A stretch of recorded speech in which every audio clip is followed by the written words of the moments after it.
We're ready. I'm not hearing anything.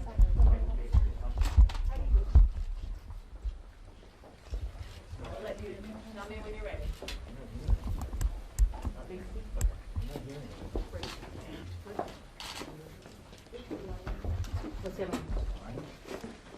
Good afternoon, everyone.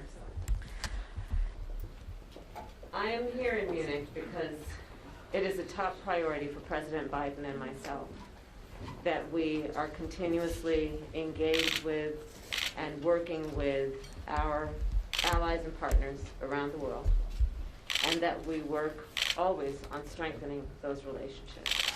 And certainly the last several months have been evidence of the work we have done collectively, all of us, in that pursuit.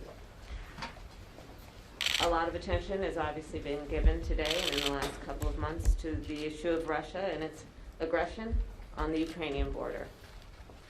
And the focus for us in working together is to further coordinate in terms of the work that we have been doing, the dedication of resources, and certainly the dedication of priority to address that issue and what may be the ramifications. To do this work at the highest levels of our governments, understanding that our work together and our unity is a sign of the strength of our nations individually and collectively. I'm here to also talk with our friends and our allies and our partners so that we can continue to strategize, understanding this is a dynamic situation and will require us to be in constant contact around, again, our priorities, whatever challenges may exist, but also the work that we will continue to do to strengthen and coordinate our resources. Today we will discuss a number of issues that surround our shared concerns about Russia's activities and the responses that we are prepared to make. Our work together has been and will continue to be about strengthening our ability to deter activity in terms of aggressive activity by Russia as it relates to Ukraine, and about our collective defense, and again, the resources and the commitment that we have to our shared and collective defense. I'm looking forward to the conversation, and that being the basis of the work that we will continue to do to further reinforce our alliance. We have made clear and will continue to make clear that as we are willing and able and committed to the deterrence and the defense issue on this matter, we are also concerned and prioritize the importance of diplomacy. We understand and we have made clear that we remain open to diplomacy.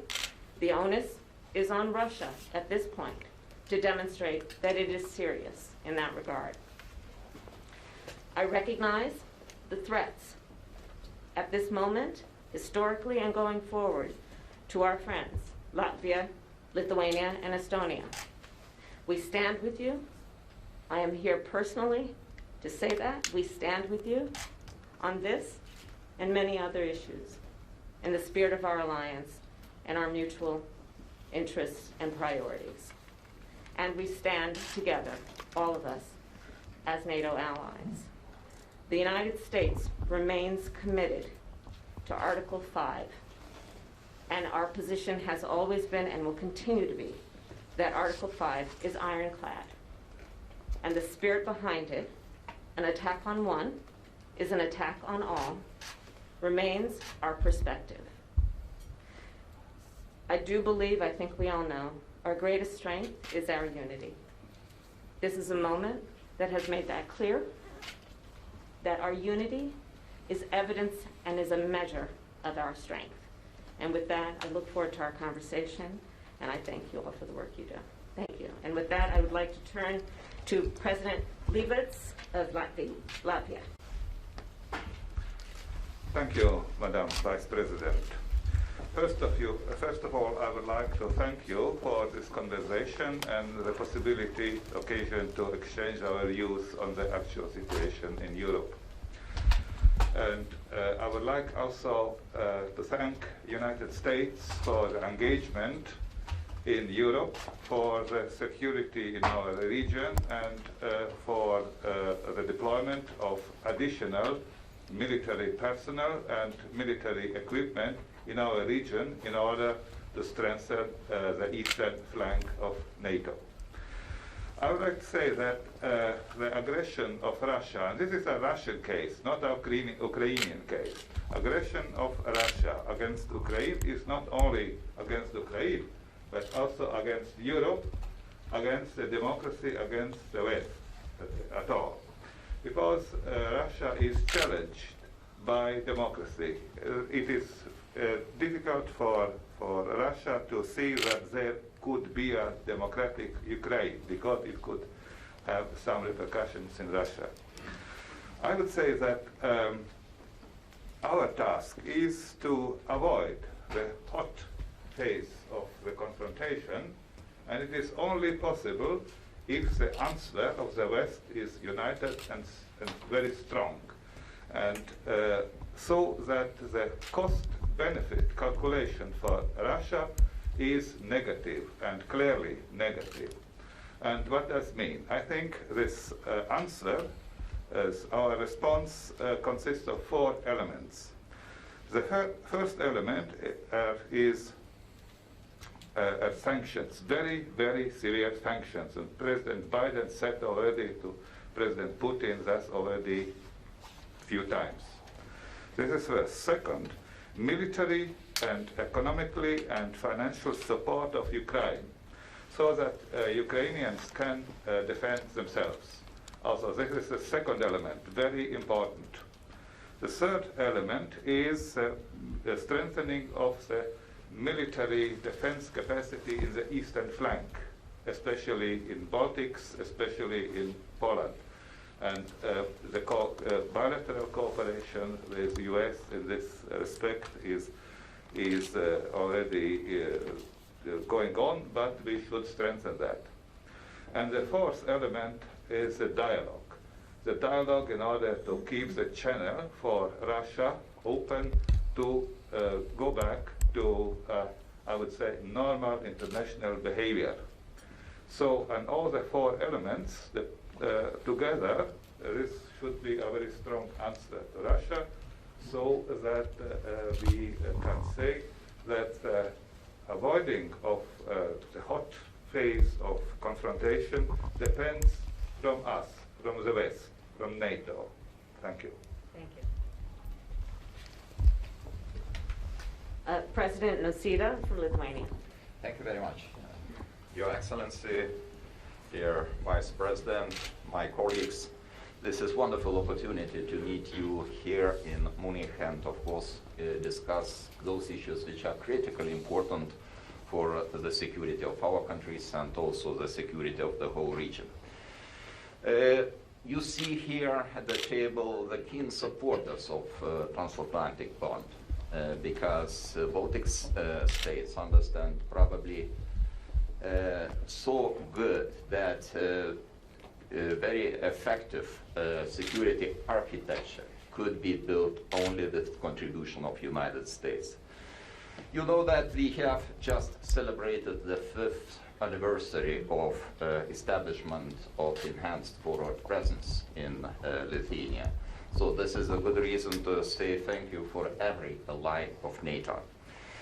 Now we are challenged by the events in Ukraine, but we should not take those events along the border with Ukraine only individually as a security problem of Ukraine. Of course, it means the security problem of the whole region. And I like to say that there is no security of Ukraine without talking and discussion of security of the region. So security for Ukraine means a security for Baltic states. Security of Ukraine means the security of Europe. So today the ghost of war is lingering in Europe. Unfortunately, we have to admit it. And we see provocation of possible military conflict in Ukraine. But in my eyes, I see that probably Russia is keeping both alternatives open. One alternative is to keep tension without the military conflict.